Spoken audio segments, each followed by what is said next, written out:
Kayak mana sudah kita hari ini udah ngelakuin vaksin ya, Mbak? Udah, yang kedua tadi. Oke, untuk kantor.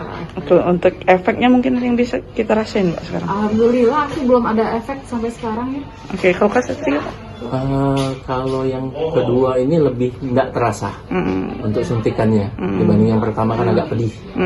Untuk efek sampai sudah kurang lebih hampir 1 jam belum dapat efek apa-apa. Dan semoga nggak ada apa-apa ya. Dan semoga nggak ada apa-apa. Oke Kak, pesannya dikit Kak, yuk untuk masyarakat untuk jangan takut suntik. Untuk masyarakat jangan takut suntik, mari kita cegah COVID. Iya. Ya. Itu pada intinya itu jangan takut disuntik, selama badan sehat aman. Oke, siap. Kasih.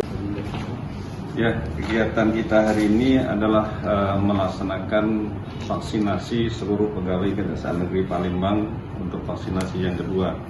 Dan alhamdulillah saya juga tadi pagi yang pertama kali melakukan vaksin yang kedua, dan alhamdulillah sampai sekarang tidak ada timbul gejala ataupun keluhan-keluhan yang terkait dengan vaksin. Dan alhamdulillah seperti yang teman-teman lihat, kami dalam keadaan sehat walafiat.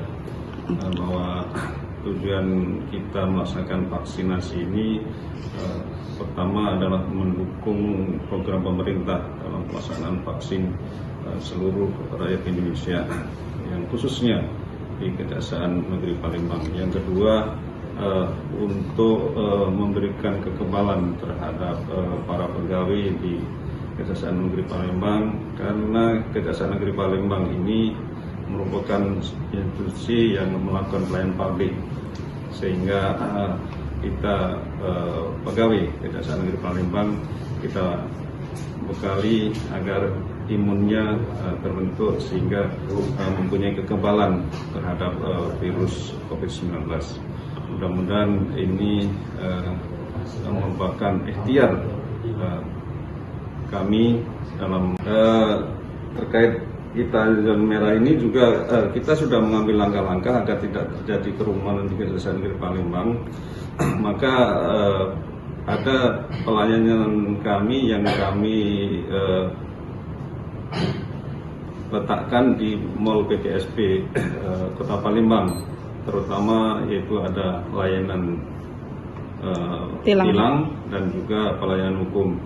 Itu adalah salah satu upaya kami untuk mencegah adanya penularan COVID-19 di Kota Palembang. Dan ini juga dalam rangka ini kita vaksin ini juga untuk mencegah adanya penularan vaksin ini. Merupakan ikhtiar kami dalam rangka mencegah adanya penularan COVID-19. Total ada berapa anggota pegawai kejaksaan yang mengikuti vaksin hari ini, Pak? Yang divaksin total pegawai Kejaksaan Negeri Palembang, kami seluruh pegawai ada 128 yang pegawai yang PNS. Kemudian ada itu clearing service, kemudian ada satpam, dan juga ada yang penjaga kantin, itu juga ikut divaksin ya Pak ya? Divaksin. Pokoknya yang beraktivitas di Kejaksaan Negeri Palembang ini yang di dalam naungan Kejaksaan Negeri Palembang. Oke, Pak, menanggapi sekarang Palembang masuk zona merah, Pak. Gimana Pak menyikapinya? Apakah pengunjung yang datang ke Jari akan dilakukan pemeriksaan cek suhu atau lebihnya harus rapid atau yang lain?